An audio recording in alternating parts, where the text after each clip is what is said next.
Hi guys, Jack from Jack Fish Tips here, and today I just wanted to make a short video to discuss the care of the newest fish that I've got in this tank, which are the Otto down here in this corner. These are small catfish that grow to around 2 inches. They're a schooling fish and their temperament is really peaceful, and they basically just eat all the algae in your tank and algae wafer, of which the leftovers I've got here in my tank. So just a few things I wanted to note, as they've been in the tank a couple of weeks now, and some things I've learned about them. Generally, they do school, and they do tend to all work in one area of the tank at a time. They've taken a particular liking to this corner, but they do tend to go all over the tank and take the algae off everything. They will eat all the algae in a very short period of time.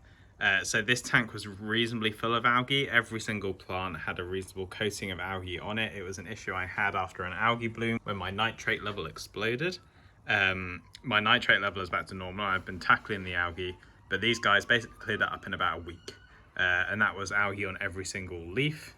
Took them about a week to get through that. So now I've had to start feeding them algae wafers, which are down the bottom here. They're not eating it right now because I think they're a bit full. So one interesting thing I noticed is I did have a detritus issue before adding these guys. And I thought this was due to waste in the tank, and I've been really trying to cut back on feedings with my betta and things like that. But actually, now that I've added these guys, the detritus have all disappeared on my glass. And I think actually it was due to the large amount of algae and potentially some algae die-off giving them food. And so they would come up the glass and eat the algae. But with these guys, I don't have that issue at all. Another thing of note is the betta really likes to guard the algae wafers. I've had to really experiment on how to add algae wafers to this tank. In the end, slipping it down into this corner whilst also feeding the betta is the best way I've found, which is why it's not on a Petri dish. This does make an issue in terms of the amount of waste that's left in the tank. You can see this algae wafer has sort of gone down into the gravel. That means I'm going to have to vacuum this up. But this is the best way I've found to feed these guys. If you're having issues with your betta guarding your algae wafers, then you may need to do something similar where you hide the algae wafer as you put it in. The second a Petri dish goes in, he goes to investigate, and once he finds out there's food there, he will just guard the algae wafer, and that's a bit frustrating. In this tank, I have 4 Ottos, 1 betta, and 6 cherry shrimp, which are currently hiding. I find this to be quite a good mix of animals in the tank. The Ottos deal with all the algae. The betta is just my general fish. I feed him betta pellets, and he's just generally my main fish. And then the shrimp deal with all the waste in the tank, and they also come and eat algae wafers when they're available. The care sheet for this, guys, is to have quite good water, so that's 0 parts per million ammonia, 0 parts per million nitrite. Now, those should always be at 0 parts per million, no matter which fish you're adding, but also below 20 parts per million nitrate, which is lower than some fish require. This tank maintains that pretty easily. The one thing that they do recommend seems to be a pH below 7.5, between 7 and 7.5. The pH in this tank is up around 8. I think that some of that is due to the oxidation of the tank, but they do seem to be thriving and doing absolutely fine. So don't be too afraid about the water conditions that you put these guys in. They seem hardier than the internet makes out. If your Ottos are dying early, that may just be the way they were treated when they were stuck in the fish store, or the way they were captured, as the capturing methods for these I've since learned are not the nicest. So it is worth just keeping an eye on them, particularly when you first get them. I think by putting them in a tank which is already full of algae, this gives them loads of algae to eat.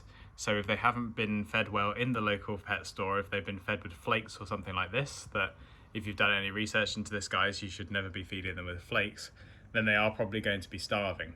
So by putting them into a well-established tank that has a reasonable level of algae, this provides food for them to scavenge and eat for about a week as they get used to their environment. And then when that week's over, you can start introducing things like algae pellets. I tried feeding them with algae pellets earlier when I added them, but I think they were still getting used to the tank and they didn't go near it. Now they're scavenging on the algae pellets. When I turned on the light this morning, they were eating that. So I added that last night, and then I'm going to vacuum that out today to just stop it causing too many issues in my tank regarding waste. And then I will tend to add, I think, an algae pellet once a week at least. So then I vacuum the same day. I may go up to 2 times a week. I'm going to really see how these guys' bellies look. If they start looking skinny, then I should up the feeding, of course. I'm also increasing the amount of light that they're going to get a day, and this will hopefully increase algae growth that will give them more to graze on. But you cannot rely on algae growth alone to sustain these guys. They do need feeding as well. And I can't stress that enough. A lot of people buy these guys expecting them to just scavenge all the algae and then be fine, and a month later they turn up dead because you've never fed them. So overall, I really recommend these little guys for people with relatively small tanks. I've got a 34-litre tank here. You probably wouldn't want anything smaller than this because you want to get them in a batch of 3 or 4 at least because they're a schooling fish. So do get a few of them and do make sure your tank is big enough to hold them. They really keep on top of algae in your tank. They're really peaceful. They don't add a huge amount of bioload to the tank.